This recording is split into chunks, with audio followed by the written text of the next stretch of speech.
Hey guys, welcome back to another video. Today we're going to be doing a guide on the Chapter 1 Season 4 Infinite Labyrinth. As per usual, timestamps will be down below in the description, and thanks to everyone that's helped me figure out the guides. Builds will be at the end of the video like normal, and let's get straight into it. Just a quick disclaimer before we start, that most of the strategies I will be using aren't free to play friendly, however you're more than welcome to adapt and change them however you feel like. To begin, we're going to make sure the plantain's below 50% HP, however since my plantain's strong enough I won't need to be doing this, we're just going to come over to this bottom right corner over here, and casting plantain's ult on the bottom right of the ledge, just so we can kill the flower plant that spawns on the first wave. When we're starting the wave and swapping to Rockstar, you want to wait a couple seconds and then use Rockstar's ult, just so that you can kill them the second that the enemies spawn in, like this. And once these enemies have died, you can swap back to Soda and then wait a couple seconds just for these enemies to move in a bit closer. And again, you want to aim for the top left or like the left side with Soda's ult, just so you can hit both of these two beetroot enemies to spawn in. Once those guys are dead, you're going to come over and use your wave on this top guy to go up across over here and hit this top guy over here, like that. Then you're just going to swap back to Plantain and use his skill to kill the enemies at the bottom. This second stage is very easy to follow along. You just want to make sure that you have Wizard's Artifact on Alchemist, and then use her skill and then ult bang in the center, just so you can hit everyone that starts immediately, like that. Then once that happens, you're just going to go swap back to DC and wait a couple seconds. Ideally you want to get as close as you can to killing these guys instantly with DC, but it doesn't really matter too much. Once those guys are dead, you can swap back to Durian, and you want to wait about 1.5 ticks. So I've done about 1 tick now, wait just a bit more time, and then I'm going to cast Durian's ult around the right side over here. And once the third wave spawns, your Durian should just be able to one-shot them as well. If you can't one-shot them, you may just need the extra explosion damage that he does. Again, this stage is very easy to follow along. This third stage is pretty complicated to do. I like to get Marla below 50% HP, since this stage it does require quite a little bit of damage, but it's not really too hard if your Marla is pretty well built or have the fire set. Once your Marla has below 50% HP, you're just going to come over to the left side and swap to Cherry, casting her skill and then ult, starting the wave and then swapping back to Marla. You want to wait for these three guys over on the right side to group up, just so you can use the skill all at once to kill them. Once that happens, we're going to be dashing over to the right side where this enemy spawns here. You want to go just enough to where Marla's ult hits this guy over here, so you can swap back to Cherry and then cast her skill. Once that guy's dead, you can go to Lemon Zest and you can get a charge up attack if you're too weak to use a skill. But yeah, then you cast your ult and then your skill on this guy, and it should just kill them instantly. But again, if yours Lemon Zest or Marla's a bit too weak, it may just take a little bit longer to kill, but this stage isn't that hard to do. This second stage here is quite mechanically challenging. You don't need to worry about your stats too much. However, me personally, I need to make sure I'm below 75% HP for this to work. To start, I'm going to be using Rockstar's ult on the left side of this summon, and swapping to Plantain. You ideally want to stand around where my Plantain is right now. You don't want to be too high or too low, because you may miss Soda's ult otherwise, but you want to be really quick when using Soda's ult. So we just start the wave like that, and we use Plantain's skill to kill everyone around the left side and top right over here. Then we quickly swap to Soda before the second wave spawns in and before this guy hooks you in, and then you just cast ult before this guy can hook you in and before this guy runs off. But yeah, ideally you want to be positioned around here and aiming your ult diagonally to the top left, just so you can clip these two enemies on the left and the bottom left and top right. If you do miss it, you may want to restart, but again, this is really hard to pull off, so don't expect to get on the first try. You just want to be, like I mentioned before, positioned around this bottom line over here, not too low, not too high, around the middle. Does help a tiny bit. But once you kill the 3 enemies, this third wave will spawn. I don't really need to worry about killing the top enemies, since this next stage doesn't really matter. I'm going to be swapping to Plantain and then using his ult on the bow and arrow guy over here, swapping to Soda, and then just killing everyone off as quickly as we can. This second stage here isn't actually that difficult. To begin, we're just going to start the wave and cast Karolby's skill around the middle over here, and coming to the top left and using Durian's ult once everyone groups up. Once everyone groups up, you want to swap to DC and then use his ultimate around the middle of everyone over here. If your DC isn't strong enough, you may want to use a charge up attack and then your ult to kill them all off. But since my DC is strong enough, I just need to wait for a crit. And if these guys do crit, they do die in one shot.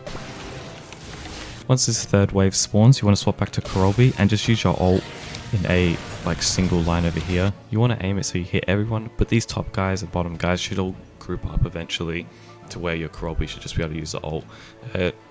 My best advice for this bit to get it consistently is just aim for the big guy in the back right over here.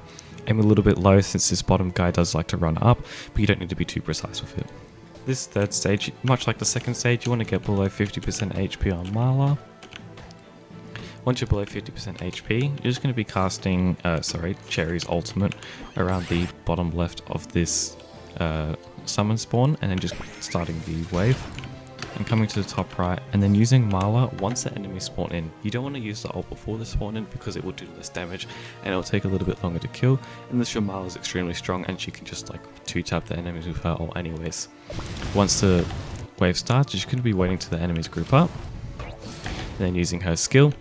And if your Marla is strong enough, you should just be able to kill them like that. I'm going to swap back to Cherry and then use her skill to finish off the 2 enemies on the side, like that. And if your Cherry isn't strong enough, you may need to use a charge attack or swap back to Lemon Zest and use a charge attack on the 2 enemies over here. We don't need to worry about this guy since she should die to Marla's ult and Cherry's ult. Then we could swap to Lemon Zest. Again, you might want to use a charge up attack if your Lemon Zest is too weak. But we're just going to wait for all the enemies to group up and then use his ult to one-shot them all. If they don't get one shot, you just might want to finish them off with the charge attack. It's not too bad. This third stage here is extremely stat heavy, so my Soda won't be able to one-shot the enemies, so what you're going to be seeing on screen will be different to what I'm actually saying. To start, we're going to be starting off the wave and then using Rockstar's ultimate. Coming over to here and then using Soda's ultimate to finish off everyone in one shot. If your Soda can't finish them off in one shot, you may just need to use a couple skills. I'll swap to Plantain and use his skill. Coming over here, we're going to be using Soda's wave, and you ideally want to hit these 2 enemies over here. You don't really want to miss them since it does lose a lot of damage. And even though my Soda can't one-shot, I'll be swapping to Plantain and using his skill. And then swapping back to Soda to just finish off everyone over here. We don't really want to be using skills since it does lose a lot of time. Once that third wave spawns, we're going to be swapping back to Plantain and using his ult around the middle of the big boss and the minion, just so that we can get them into a group together like that. And if your skill's up, you may want to use a skill first. If not, you just want to swap back to Soda. And then this next bit is literally just how fast you can clean everyone up. Because my Soda isn't that strong, she can't one-shot the enemies.